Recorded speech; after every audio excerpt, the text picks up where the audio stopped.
What's up everyone? So I'm back to record the Dimension Rift. So I finally got enough for... What is that? Let me check. Yeah, so I finally gathered enough for normal. So I could have done it yesterday, but I was a bit busy, so I decided to do it today. So before we get started on this, I actually like to give talk about some thoughts about Alliance War season. So yeah, as you can see, my alliance is currently at a Gold 2 bracket. So I think it's quite impossible for us to proceed on to Gold 1. So if we manage to get to Gold 1, actually we'll be able to get 2000 of the 6-star shards, so I would be able to open my 6-star crystal very soon. However, since we are not able to do that, so I think we'll have to wait for the next monthly event to come out, and perhaps a little bit of a duplicate of our 5-star, hopefully. So just want to talk about some of the losses. As you can see, there was a lot of losses, especially within this period. So what we found out was actually we were losing not by exploration or boss kill. We were actually losing by diversity, especially against sort of alliance whereby we are of a similar caliber, so around the 9 million to about 12 million. So they pair us up with 12 million alliance, and we only lost out because of diversity. So we realized that it was a very waste of resources and sort of rewards on our part. So my alliance went back to diversifying our defenders. So I know a lot of you guys would probably be wanting to use things like classic Spider-Man, Magic, Mephisto, Budok. So yeah, I mean, even currently in my battle group itself, we have 3 Spider-Man, 3 Magic. So yeah, try not to sort of overuse certain characters. While they might be good defenders, you do not want to exceed a certain amount. If not, you might win the battle, but you lose the war literally. So yeah, that's what I want to talk about in Alliance War. So it's my take on how to win the season. So initially we were bordering Gold 1 and Gold 2, but last I checked, the bottom's rank 700 for Gold 1 was at 15 million, while currently, even if we were to win this war, we will only hit about 12 million of points. So there shouldn't be much jump there. So this should be the last A war of the season. So yeah, there's nothing much that we can do about it anymore. So yeah, let's jump into the Chaos Rift. So yeah, you have to sort of complete all the daily mission to be able to accumulate some of them. So I haven't been able to complete everything, so it took a while. And when we complete the normal, we will receive another sort of 5,000 for the heroic one. So we should be waiting for the new event to pop up, which should appear in a day's time. So we should be able to accumulate more shards from there, and this event should start to get rolling. So we realized that it has been there for about a week. However, there's not much sort of chance for you to gain a lot of shards. So I think across the board, most people progress on this is relatively slow. So we shall just jump into the open rift, and I think the main thing that we want to see from this would be the 2 new characters. So the Galvius as well as Proxima Midnight, and yeah, we have the sort of Black Order version of certain heroes called Nameless. So yeah, let's change the team, make sure we win this. So when you enter the rift, there's only an hour for you to proceed on, and the path that you will be able to take is a luck base. So there might be very nice item that you would want. However, they might not sort of just drop you in the within the area. Yeah, so as you can see, I ranked up my Bulldog. This was because the poll 2 videos back, Bulldog was leading, and in that period of time we were trying to win as much AO as possible, so that was Bulldog was the best choice. But the question still stands of 5-star Quake versus 5-star Sentry. So if you haven't done the poll, you could go do it, or you can comment in this video below to tell me your thoughts regarding Quake or Sentry. So okay, this would be a very safe team. Yeah, sort of overkill, but you know, better safe than sorry. And yeah, we don't want the situation where we drag it out and sort of forget about it and the event expires.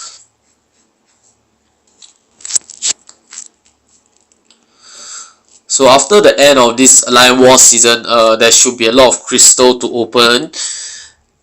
And yeah, so after the next video will probably be around Friday or Saturday with the mass crystal opening. So after that, I will sort of show some of the crystal that I have saved up. And yeah, so looking at what we have, oh, in the first run through, they actually gave me to the path that was linked to the 3-star awakening gem. However, 3-star awakening gem, I have already maxed out my capability to hold 3-star awakening gem, so I was sort of complaining that if that, while the path was relatively rare, if it was a 4-star awakening gem, I will probably never get it. Okay, so from what we can see over here, the best would be the tier 1 alpha. So this is a generic 3-star awakening gem, which to me would be relatively useless, while for some of you out there viewing the video, it might be useful if you are just starting the game. So we shall take a look at the path. So yeah, for the 3-star awakening gem is this. So okay, we have to proceed on, and yeah, they will state the rarity of the randomizer where you will be assigned a path. So okay, we shall just quickly finish this match. Okay, so as you can see, in normal mode, the characters are still relatively low level, so it shouldn't be much of a challenge. So there's 2 options on how you could use the dimension reef shards. You could either exchange them later on for the crystal, which would give you the rewards that is actually available within that reef itself. However, even the game developer has suggested that you should, if able, explore the reef instead, as the rewards will be a lot greater. Okay, so let's proceed on. Okay, so we shall view, and you look over here, there's a chance, they'll state it's rare. So wow, okay, oh my god, there's only like 3 basic ones. So the first one will lead to here, which actually give us the tier 1 alpha. So that's actually preferred.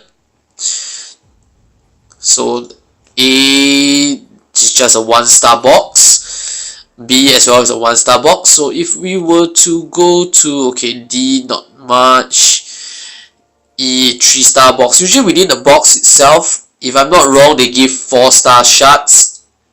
So it's desirable for as I said, most of you guys. Perhaps for me, I would hope that in the sort of harder difficulty, they actually provide them as a 5-star shard. So I'm not sure of that. So we shall see as the event starts to kick off. So over here, the 3-star generic awakening is on path H. So as you can see, we can't select any of them. You just sort of have a look at the path that you wish you could take, and you hope for the best. So over here, the only thing we can do is we chance it. So let's click on that. Right. Oh wow. Okay, so that was a common path, but because of the reward being a tier 1 alpha catalyst, so that was actually a lucky sort of lucky pick for me. So we shall, okay, so the heroes are 3-star unawakened. There shouldn't be any difficulty in at this stage. So from what I remember from the previous Chaos Rift during the Dormammu event, so there were things like tier 4 catalyst, there were 4-star awakening gem as well, so those were very good. But actually I think for the higher level YouTubers or players, actually they 4-star awakening gem to them are sort of will mainly be used for newer characters instead, as they would have awakened most of their older characters, as well as have a stash of 4-star awakening gem.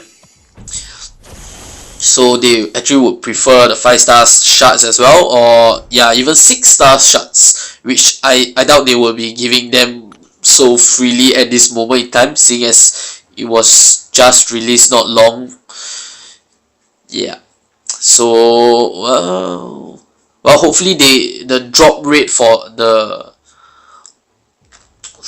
items will be increased. So I think the best one that I remember was there was this map that has 2 awakening gem, 1 mutant, 1 skill, and then there were tier 4 tech catalyst, tier 4 basic catalyst.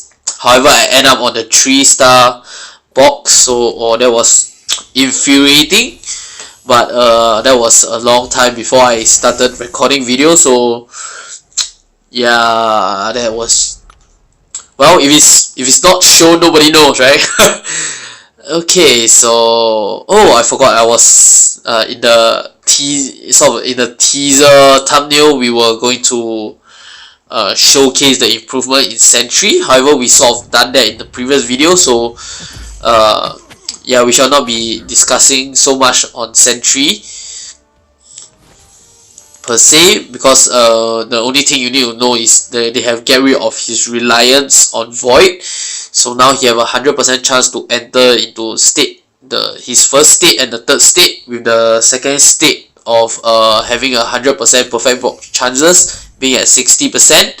So yeah, that's about it for improvement. So now his special one hits harder, but yeah, I still feel that the ability has to be awakened, so that as he progresses within a quest, the multiplier will increase and his power will sort of be showcased more. Yeah, so one of the very interesting fact that I found out for both Galvius and Proxima is that they are not categorized under villain. So I feel that it could be sort of a way for the developers to give rise to more counter against Blade. So instead they are labeled as Thanos Army. Yeah, so that will probably not trigger Blade ability even with Ghost Rider synergy. So okay, so we look at her ability.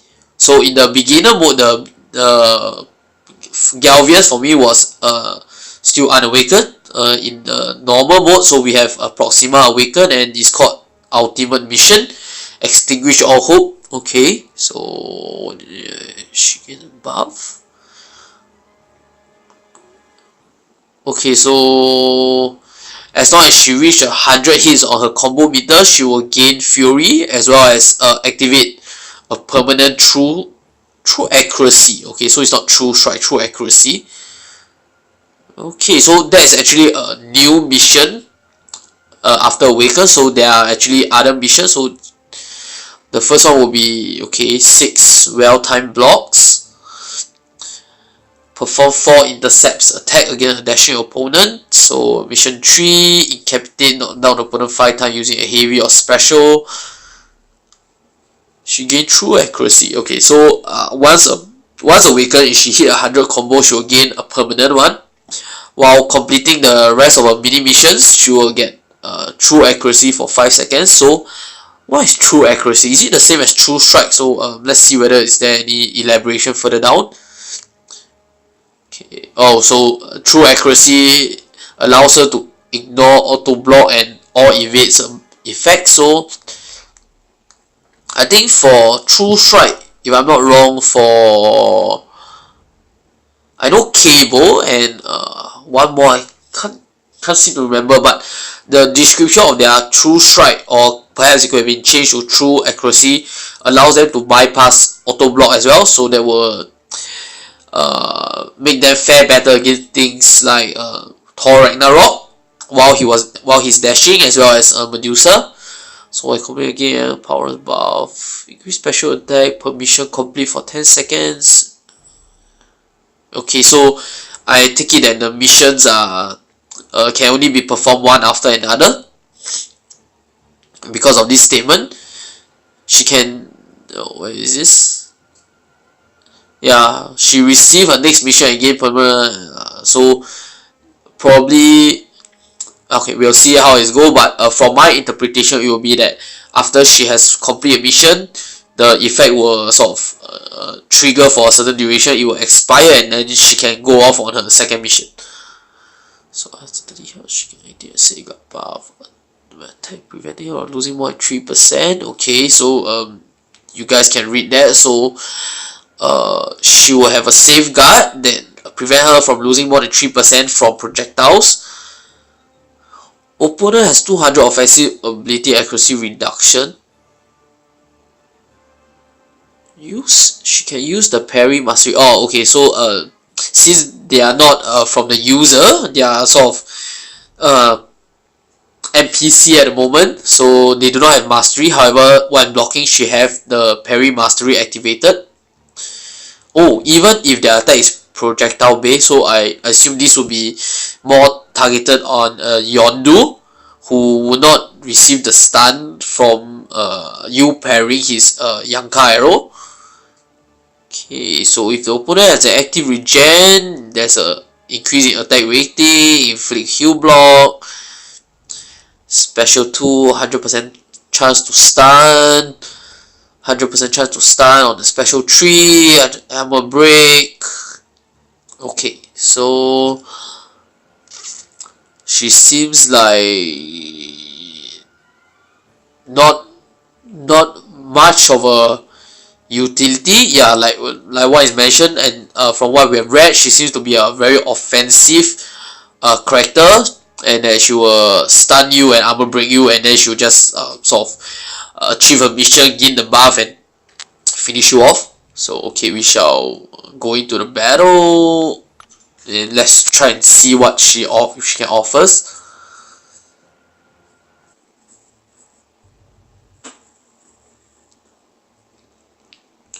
I still think that Galvius with his ability awaken is, I think, quite overpowered, because he has immunity to, I think, shock, bleed, poison, and okay, that was too much damage. Okay, so as you can see that she's on mission 1. So as I was saying, Galvius has this immortal body where as long as the buff, I don't know, the icon is there placed on him, he would be able to be immune to death status.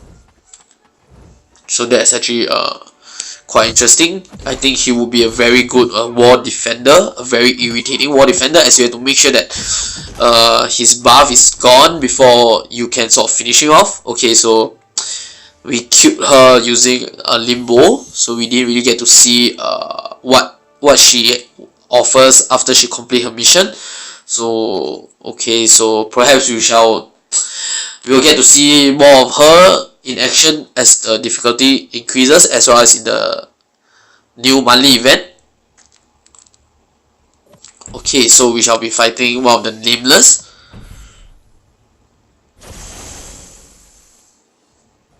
So I think this is quite random, so if you are still not aware of the characters, is Scarlet Witch, OG Vision, King Groot, Hyperion, and Guillotine. So they have sort of been whitewashed. Okay, that's probably a, but I can't think of anything else. Okay, they have been changed to be pale white, in contrast to the Black Order. So they are, I think, brainwashed and serving under Thanos. Okay, so that was a okay, they have no class at all, so that's we will always be at disadvantage when fighting against them. So King Groot, okay, so the ability are the same. However, Stark Spidey, because King Groot is not a cosmic character, he doesn't loses his AI. So okay, that's very interesting. So that might actually mean that Stark Spidey will be a very good hero against the few characters, especially against Hyperion, because of his power gain, and we'll just be able to avoid all of his special. So I think there's not much for us to do here. 2 hits and he's gone.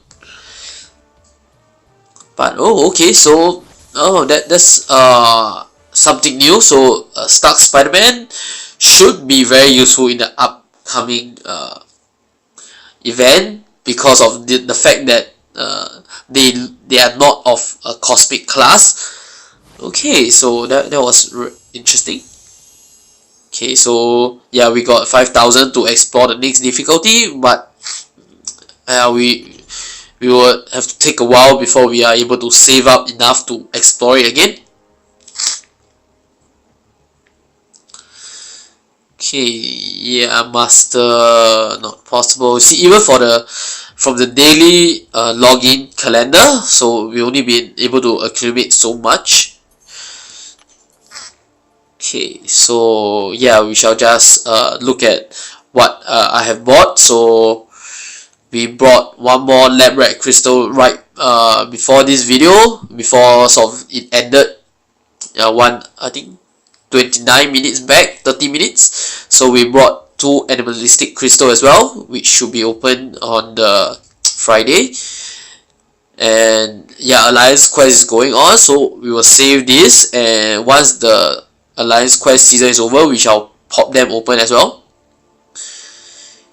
Okay, so this is from the gifting. The tier 4 catalyst crystal is from the gifting event, which I encourage everyone to do. So what you get from the crystal might not be good, however the rewards from the event itself is. So I just encourage you to send them out to your alliance, even if you might not be able to sort of trade them back. Okay, so after the Alliance War season, we should be getting another 2,000 4-star shards, so we will have 3 4-star shards to open, and we'll probably have enough for our 5-star hero crystal. However, as I mentioned, I would be saving it for the 5-star featured one. So if at Go 2 we should be receiving 4,000 ish, so that will push us to about 13,000. So I think with one run through of the monthly event, we should be able to hit 15,000, and we will open that from there. So okay, as you can see, I'm at 65 premium hero crystal shards. So I'm pretty sure it's, I think 6 more than Filthy Casual, so we are in the lead at the moment. So yeah, 3-star hero crystal, we should be able to open like 5 of them. So I think the premium crystal over at the front, we should be opening them as well, as currently we are aiming the lower tier arena instead of the 5-star one, so we will not be getting the fully formed crystal as the rewards. So okay, the gifting crystal, and that's about it. So that should be the scope for the next video. And yeah, I'm currently trying to save up the arena crystal as well. However, just now I've opened about 40k worth in order to get the sufficient unit for the lab rat crystal. So yeah, perhaps I'll save up to, hopefully we can save up to 1 million of them, and we can open 100 uncollected arena crystal to sort of match the drop rate. And with that, we shall end our video, and I hope you have a good day ahead. So see you guys in the next video.